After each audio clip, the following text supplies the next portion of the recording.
Hello. So where we left off is molecular homology. So just look at this little chart really quick.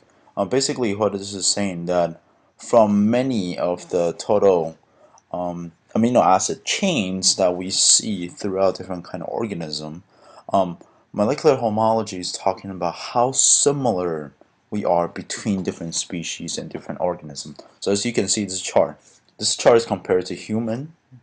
Okay.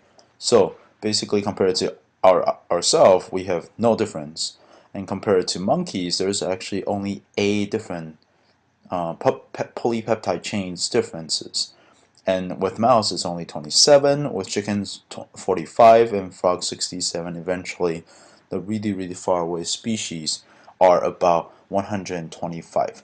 But as you can see, if those are the differences, there are much similarities within the entire amino acid polypeptide chains. So that's something that we need to see that, well, if there is such a similarity, there must be some kind of homologies exist within our amino acid sequences. Oh, so this one is talking about evolutionary trees. So as you can see, every single branch point, something major happen that causes the branch. It's usually not usually. It could be geological differences. It could be some kind of big event that causes evolutionary differences. So every single branch point, think of it as kind of like a major event happening. So you kind of have a branch of, for example, lungfish to this ancestor of some kind of amphibian. So as you can see, lungfish would be kind of the most primitive, the most early development of the animals in comparison to like hawk and other birds. Okay, so every single branches, that's where the major things happens. And then within these branches, let's say these two ostrich and hawks and other birds, they will be most similar to each other genetic wise compared to the lungfish versus hawks and other birds because the branches happen much earlier in life. So convergence evolution is talking about even when you have similar situations that is far apart from each other, you would come out to have this similar structure and similar result at the end.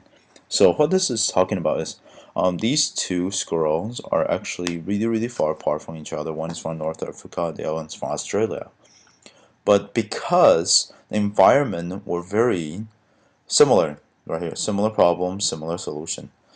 Because the environment are very similar, so they all develop this kind of like gliding feature to their body because they basically the similar environment kind of result in this structure similarity. And also we also can see a lot of this kind of convergent evolution happening with torpedo shape, for example, sharks, penguins, and dolphins that kind of help them to swim better. So similar environment produce similar structures. So this one is called biogeographic. Like I mentioned before, biogeographic, biology, geographic, geography. So something that caused by the geographic distribution. Okay, something that differentiate the species. So this is what we're talking about when we talk about species that are close to each other. They have close to each other geographically. They have high resemblance of each other. So this can be explained by continental shift and Pangea. Basically, our continent used to be in huge cluster, okay, much larger cluster and much closer. And as the continent drift, because Pangea, um, we start having the distance between different species.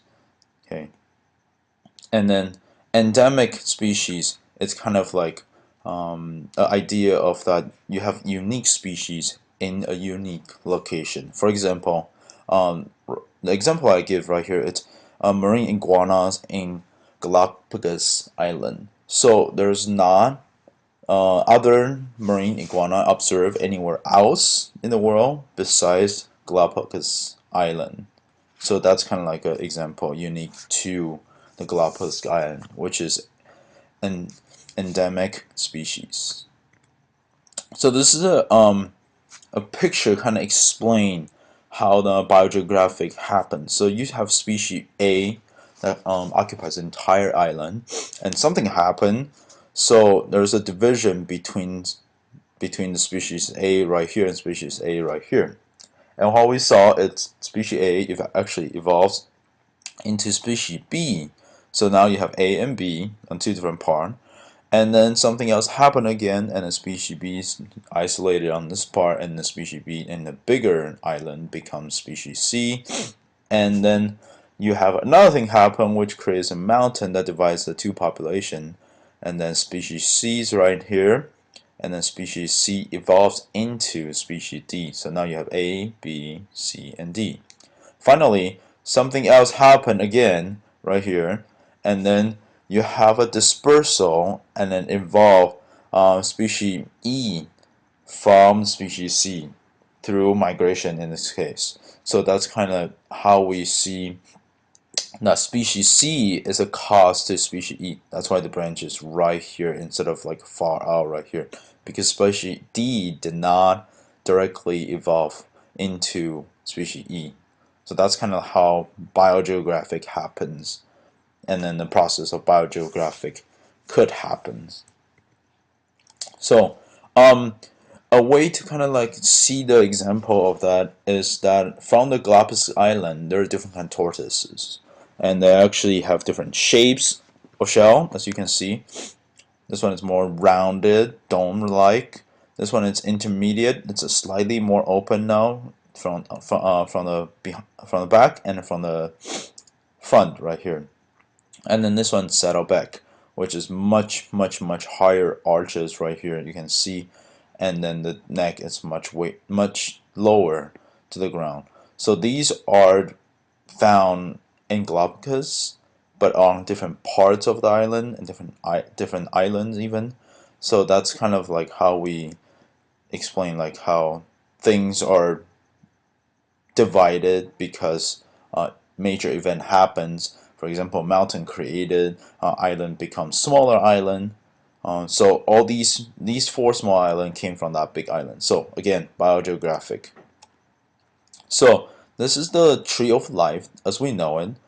This is divided into three, like I've shown you before this.